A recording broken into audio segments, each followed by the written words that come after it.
You know that one person. In every group. In every family. In every meeting. They don't talk much. They just sit there.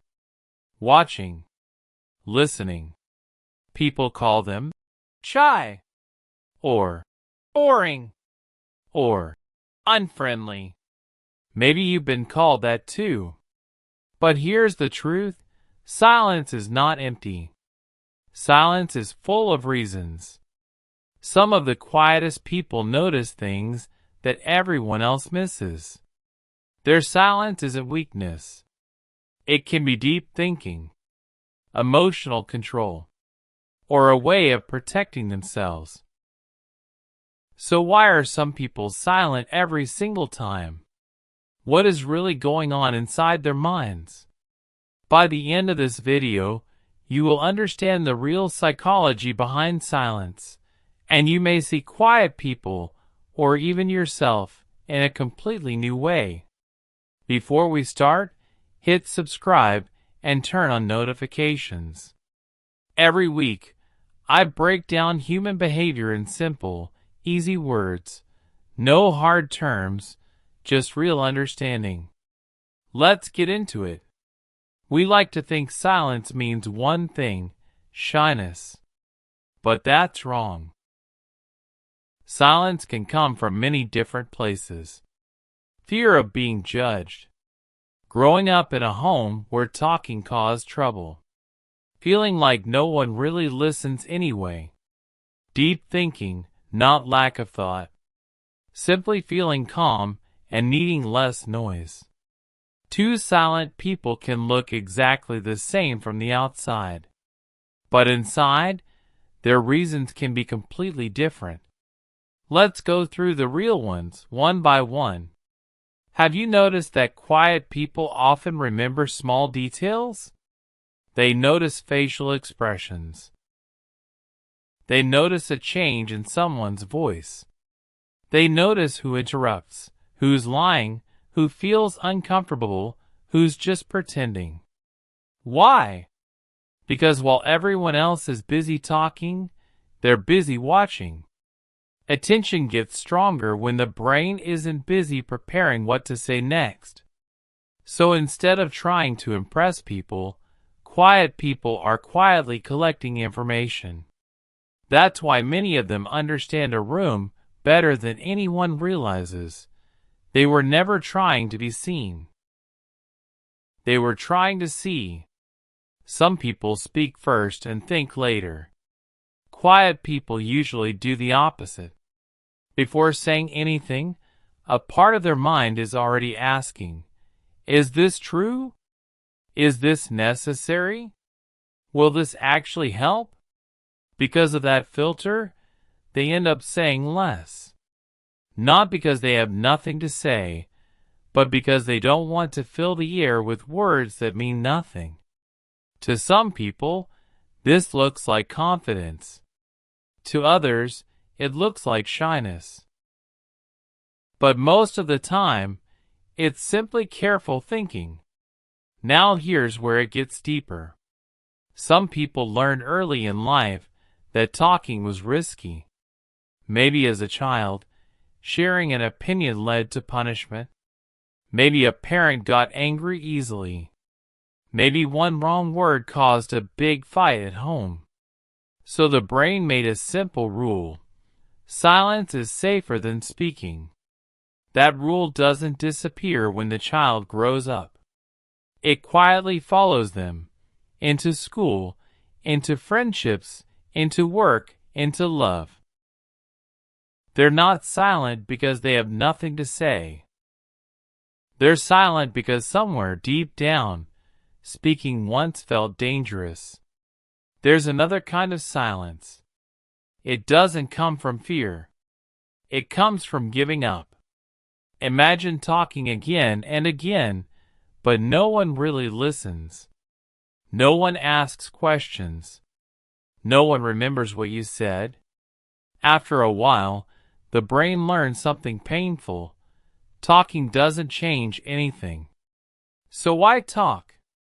This silence is quieter, sadder. It's not shyness, it's tiredness. It's a person who's simply stopped expecting to be heard.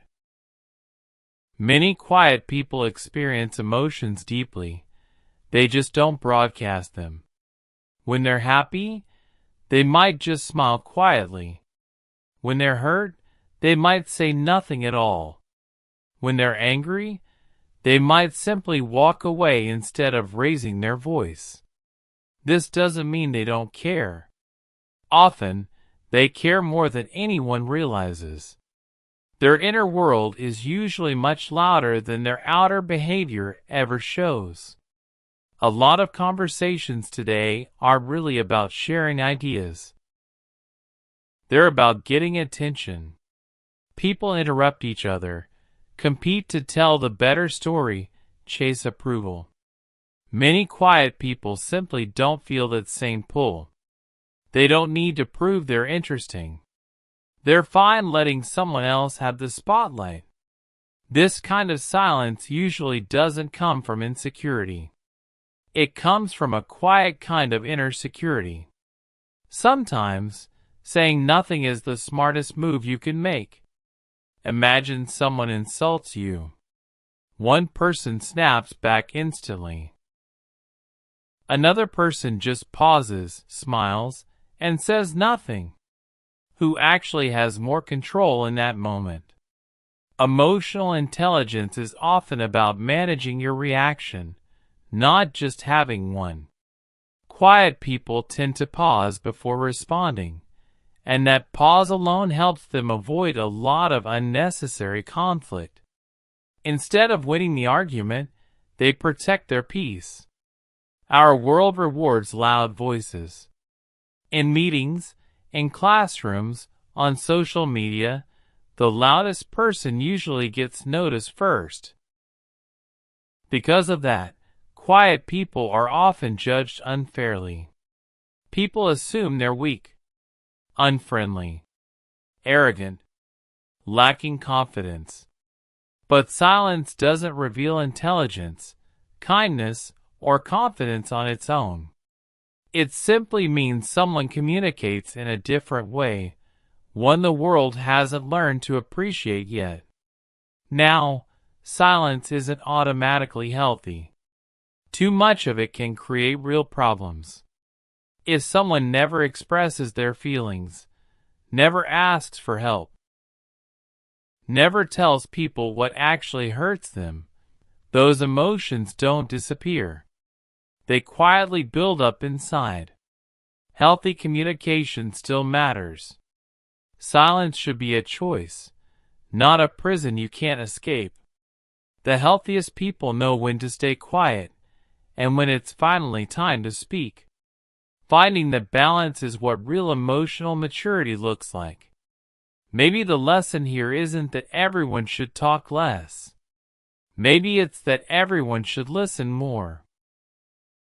In today's world, people are constantly speaking, posting, commenting, arguing, all trying to be heard. But very few people are truly listening. Quiet people remind us that understanding someone starts with paying attention, not with talking. Sometimes, the strongest person in the room isn't the loudest one. It's the one who stays calm, watches carefully, and only speaks when their words actually matter. If this video is helping you understand people, or yourself, a little better, drop a like right now. It really helps this channel grow and reach more people. So the next time you meet someone who is always quiet, don't assume they're weak, shy, or uninterested. Their silence may be hiding wisdom, kindness, emotional strength, or a story they've simply never told anyone. Because silence isn't empty. Sometimes, it's full of thoughts that words could never fully explain. If you enjoyed this video, subscribe for more simple, real psychology every week. And here's a question for you. Are you someone who talks a lot, or do you prefer to stay quiet? Tell me why in the comments below. I'll see you in the next one.